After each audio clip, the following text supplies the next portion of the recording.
You are about to listen to Johnny Loved Mary, a World War II love story. A book by Mary Jane Juswin, narrated by Chuck Either.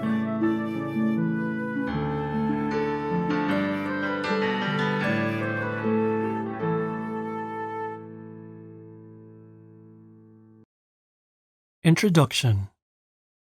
Our story begins in the early 1900s when our grandpa John Redgick, our Jaja, met our grandma Rose while working together on a farm in Pennsylvania. John Redgick originally started working as a young man in the coal mines of Pennsylvania. He was later able to find work on a local farm. John continued working on this farm while he watched Rose grow from a beautiful child into a lovely young girl. When Rose turned 15 years old, John asked the farmer if he could have Rose's hand in marriage. Even though John was 35 and Rose only 15, the age difference did not matter to them. Both the farmer and his daughter agreed to this arrangement. Since our grandmother was only 15 and possessed a limited amount of education, she knew very little about becoming a wife. She wasn't familiar with any information about lovemaking between a husband and wife. After they married, our grandma was told by her new husband that a man would get sick if his wife didn't allow him to satisfy his sexual desires. Rose Redgick believed her husband, so the two of them were blessed with many children. John and Rose traveled across the country to Bisbee, Arizona. There was a copper mine located there, and it held a promise of finding a full-time job and making some money. This was where they shared their first home together. Shortly after their arrival to Arizona, our mom, Mary Catherine Redgick, was born. She entered the world on November 14, 1918. She became the first of 10 children joining their little family. John and Rose welcomed 9 more children into their family. Sadly, 3 of those children died as infants. Sometime later, they moved to Manville, New Jersey, where John found a job with the help of the WPA, Work Projects Administration. These were hard times for many families struggling to feed and clothe their children. Many people were poor and jobs were scarce. John was willing to do whatever it took to support his family, even if he could only find part-time work. Rose became a devoted wife and mother. She worked tirelessly to keep the house clean and prepare meals for her family. Mary was expected to shoulder her share of housekeeping and preparing the family's meals. My mom told me she always saw my grandma Rose as a pregnant mom. As the family grew, Mary became a second mom to her sisters and brothers. She never had a doll to call her own, and the family could not afford to buy a bicycle for her to ride. My mom also told me that one year her only Christmas present was a wooden stool given to her so she could stand and reach the kitchen faucets to wash the dishes and pots. Our grandma Rose cooked and cleaned along with teaching her children many life lessons. She had never learned to read, write, or tell time, so she made sure her children learned these things. Most of all, Rose and John taught their children to always love and help each other. What the family lacked in finances, they truly made up for in sharing their love. The family included John as the father, Rose as the mother, and their children, Mary, Margie, Betty, Jeannie, Leon, Doris, and Charlie. Our Jaja held many jobs over the years. He worked as a maintenance man for Raritan Valley Farms. He could not afford to buy a car for transportation, so he walked from his street in Manville, New Jersey, 5 miles through a tunnel until he came to Raritan, New Jersey. After a while, he was laid off from his job, so the family had to rely on financial relief from the government. Finally, he was fortunate enough to acquire a job at a large company called Deals Manufacturing Company. He worked hard digging ditches and performing maintenance duties both inside and outside the building. On occasion, he also filled in as a security guard. John was lucky enough to have a kind boss named Tom Thomas. This boss owned a big truck, so he'd come to pick John up for work and even take Doris and Charlie to school. At the end of each workday, Tom and John would climb into the truck, drive to school to gather the 2 little ones, Doris and Charlie, and bring everyone home. When Mary was not in school learning spelling and arithmetic, she washed dishes and floors in the house. She also helped to prepare meals, take care of her sisters and brothers, and even change diapers. Mary had to leave school at the end of the 6th grade because her family needed her to go to work and help support them financially. Times were that tough. They also raised rabbits for the experimental pharmaceutical industry. All the children helped to pick grass to feed the rabbits. They had a lot of fun while they worked long and hard. Even though Mary wasn't able to finish her schooling, she was very smart and wise beyond her years. The family lived through hard times and depended on each other to get through life day to day. Every meal they shared was precious. If they wanted or needed something, they had to work long and hard to earn it. They did not take anything for granted. As a young girl, I was my mother's helper as far as keeping the house clean, cooking and helping with the laundry, along with drying the dishes as my mom hand washed them in our kitchen sink. We lived in Somerville, New Jersey, in a house that was built completely out of stone by my dad John and my mom Mary. It is at this point in the story where I, Mary Jane Nee Poslusny Juswin, first became aware of the existence of these special love letters. Mom and I were sorting through some gift items upstairs in the attic. Mom opened her cedar chest where she came upon the love letters she and Dad wrote to each other during World War II. I was about 12 years old at this time. She allowed me to read some of the letters. I found to my astonishment that my dad was not only articulate, but he was also capable of expressing his feelings in a very romantic manner. Some time passed and Dad was wondering where we had gone. He came upstairs to see us and asked what we were doing. When I saw my dad, I said, "Oh, Daddy, I didn't know you were so romantic."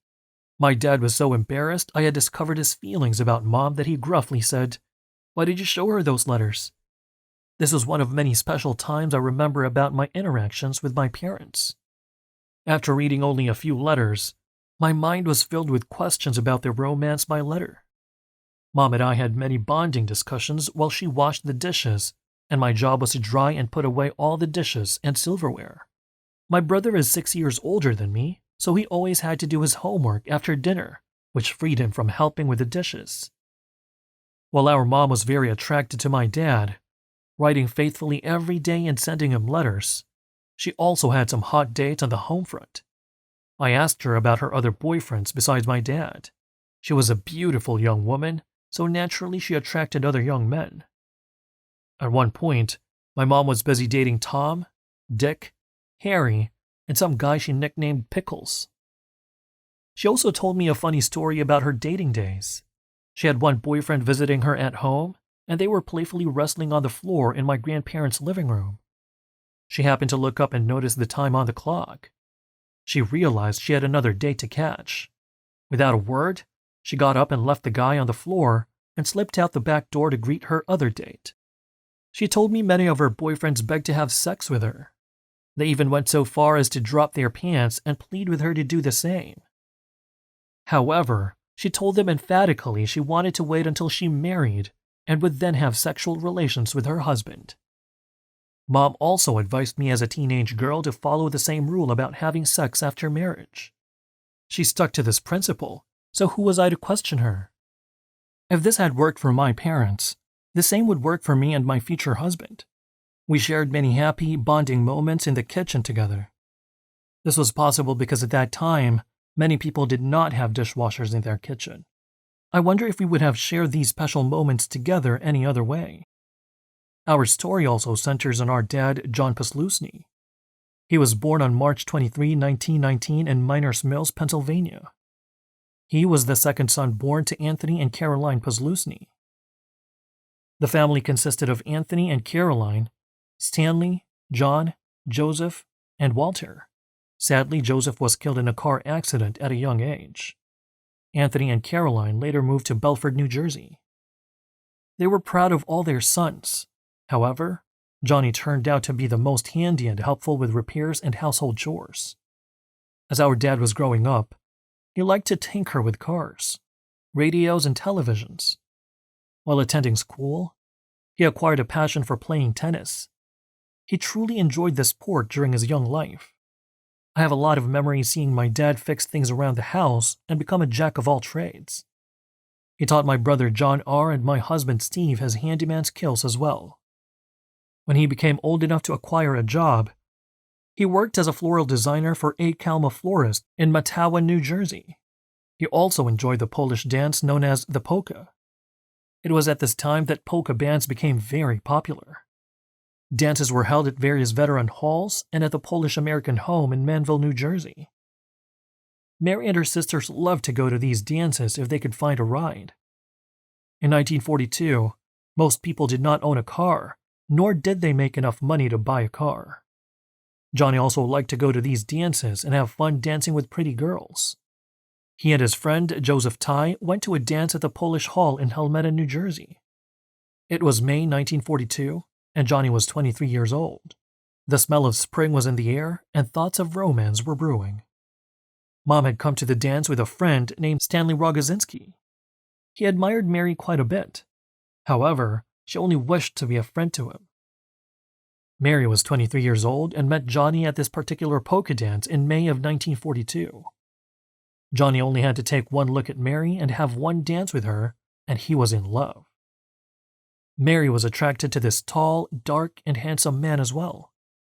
At this meeting, when Johnny first danced with Mary, he told her, "I'm going to marry you someday." Mary thought he must be a little crazy to say such a thing to her. Mary was a beautiful young lady and just wanted to have fun with her sisters and some dancing partners. She was not at all ready to think about marriage. She liked the fact that she attracted many more young men to dance and date as she pleased. Mary and Johnny shared only 3 dates. Johnny then wrote a letter to Mary in early June 1942. World War II had escalated, so many young men were being inducted into the service. He said, "I will know if I have to go into the army by the end of this month. That will give me time to think everything over. But I'm sure I will still feel the same way about you. Of course, there is always a chance I might not pass the physical exam for I have heart trouble. However, my type of trouble was never gotten anyone a deferment. I think you know what I mean." Johnny was already so in love with Mary that his heart was breaking at the thought of leaving her. Nevertheless, Johnny entered the Army Air Corps and was sworn into active duty on July 6, 1942. He began to write love letters to Mary immediately, as he was feeling desperate and determined not to lose her as his sweetheart. At this time, war brides and sweethearts often selected a special time every day to write replies to their husbands or boyfriends. Mary looked forward to the mail delivery every day. Her sweetheart wrote to her faithfully at least one letter and often 2 or 3. Our Aunt Doris Kramer, Mary's younger sister, told us that Mary grabbed her letters from John with gusto. As she was the oldest of 7 children, the family home was very active and noisy. Aunt Doris also told us Mary would take her letters, a pad of paper and a pen, and find a nice, shady spot under a tree where she could read Johnny's letters quietly. In this way, she could also concentrate on her own replies. She would start a letter one day and continue to write every day of the week before sending it to her honey. Aunt Doris also told us our mom worked in Deal's Manufacturing Company in Manville, New Jersey later on when she became a young lady. It turns out Mom was assembling household fans when she first began working. Later, when the war broke out, she made ammunitions for the soldiers and parts for the B-29 bombers. As time progressed, many love letters passed back and forth between Johnny and Mary, despite the constant post office delays which occurred both in the Pacific as well as the United States during the entire 4 years of World War II. Our dad acquired all serious intentions of marrying our mom as soon as he returned home from the army. Mom also began to realize that Dad was the love of her life, and she began to write her thoughts on marriage. Their letters reflected how close they became and how their love grew stronger with every letter. Dad was stationed at many army camps, and in each one he described many aspects of his life in the Army Air Corps. He thought of his service to our country as a great adventure. He started at Fort Dix, New Jersey, then traveled by train to Jefferson Barracks, Missouri. He was then sent to another train to San Francisco, California. Later on, he was transferred by boat to the Fiji Islands, New Guinea, Australia, the Philippines, the Netherlands, East Indies, Okinawa, Japan, and finally to Korea as part of the occupation force. From California, he began his great adventure on a boat in the Pacific Ocean. He and his company traveled for many days before landing initially in the Fiji Islands. He basically told Mom a lot of details about all the places he was stationed from 1942 through 1945. He continued to write to Mom daily and went into lengthy details about his surroundings. He also wrote about some of his interactions with his fellow officers and superiors. After serving 4 years in the Army, Dad accumulated enough points of service in order to secure his release from the Army. He was able to take the first boat heading for the state of Washington. He told Mary about his release, but he made sure to warn her that it would be several weeks before he was actually released from the Army Air Corps. This boat trip, however, would take several days. Following that, it would take him 6 more days to arrive in Fort Dix, New Jersey. Airline tickets and flying by airplane was only for rich people, so most people relied on the train for transportation. Dad arrived in Fort Dix, New Jersey on November 24, 1945. 10 minutes later, he found his bunk in the barracks. However, Johnny was so anxious and determined to get home to collect his car that he jumped over a fence. He noticed he was dressed in his worst clothes, but it did not matter to him. He had no patience to wait around for his actual discharge papers to free him from his obligation. He passed the main gate using a fake pass and caught a bus to Bordentown, New Jersey. He hopped on another bus and rode to the other end of town. Then he was able to hitch a ride with a lady who happened to be from his hometown of Belford, New Jersey. He rushed home, greeted his mom and dad, and flew out the door to get into his car and drive back to Fort Dix. He managed to sneak back into his barracks and continued to wait for the Army to issue his discharge papers. He had only one desire at this time, and that was to be reunited with his sweetheart Mary. He called her and told her when to expect him to visit her at the family home in Manville, New Jersey. To his astonishment and pleasure, he arrived and saw Mary's house lit up and decorated for his glorious return. Mary looked more beautiful than ever, and they cried with joy and embraced each other. While Johnny was absolutely certain he was destined to marry Mary as soon as possible, Mary wasn't quite sure she was ready for such a strong and lasting commitment. It was one thing to write about marriage, and quite another to actually get married in person. Johnny proposed to her as soon as he could scrape up enough money for a diamond ring. Since they had only shared 3 dates together, Mary wasn't completely sure of her feelings. She asked her sisters for advice. They emphatically said, "Are you crazy? That man has been writing love letters to you for 4 years. Besides, he will be a good father to your children." Mary agreed with her sisters and knew in her heart that this man was the love of her life. Mary and Johnny were married on June 8, 1946. Money was not plentiful at the time, so Mary lent her wedding gown to her sister Jeannie so she too could marry her fiancé Frank a short time later. John and Mary built their dream house together in Somerville, New Jersey, and it is made out of stone from the Watchung Mountains in New Jersey. Our home still stands strong in the suburbs of Somerville after all these years. This is where my brother and I lived and grew up to be great adults. About the editor. Mary Jane Juswin previously worked in the Franklin Township Public Library in Somerset, New Jersey. I spent 24 years there as a senior library assistant. I was able to identify and appreciate many fine stories by various authors. Since I was privy to all the best titles and authors, I became a voracious reader. Mysteries and romance were my favorites, as well as the occasional nonfiction title. Upon leaving the work environment at the end of 2013, I found myself with an abundance of free time. I started to think about working on a new project to help fill my extra time. Since my brother John and I had inherited our parents' love letters to each other from World War II, we decided to write their unusual love story. We began to separate the letters into categories, first by year and then by date. While accomplishing this preliminary task, we began to realize how large this research project had become. After reading a few of Mom and Dad's letters, we became even more determined to write the story honoring them and sharing their unusual love story with other readers. I found it much better to open each letter, read it, and write the highlights described by each individual letter. My brother John knows a lot of historical information regarding World War II, so he worked with me to clear up any confusion I encountered. I worked tirelessly day and night on this project. Of course, I still had to complete my household duties as best I could day after day. Both my husband Steve and I took turns babysitting for our grandchildren when necessary. I began writing my notes in January 2014 and complete this part of the project in April 2017. The next step was to type my notes and transform them into a manuscript. In December 2017, I felt ready to explore publishing options for our manuscript. I signed a contract with iUniverse and began to work with their professional staff to fine-tune our manuscript and make it more appealing to other readers.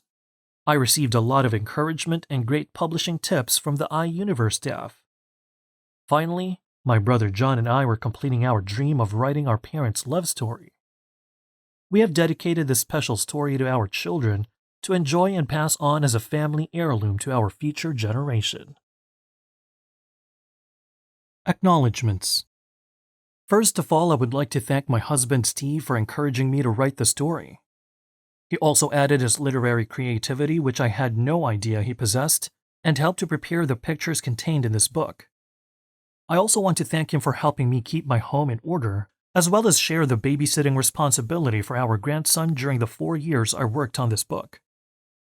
I would then like to thank my brother John Arpaz-Lusney for his help in organizing and counting the 620 letters that were written and for providing some of the historic references. Next, I would like to thank my sister-in-law Diane for the enthusiasm and help with the picture portion of this endeavor and also helping us to count the letters. I am grateful and blessed to have my children Stephen and Lauren and my nieces, Jocelyn and Kristen, as well as my nephew Nathan for their encouragement. I am confident that this special love story will remain one of their prized possessions.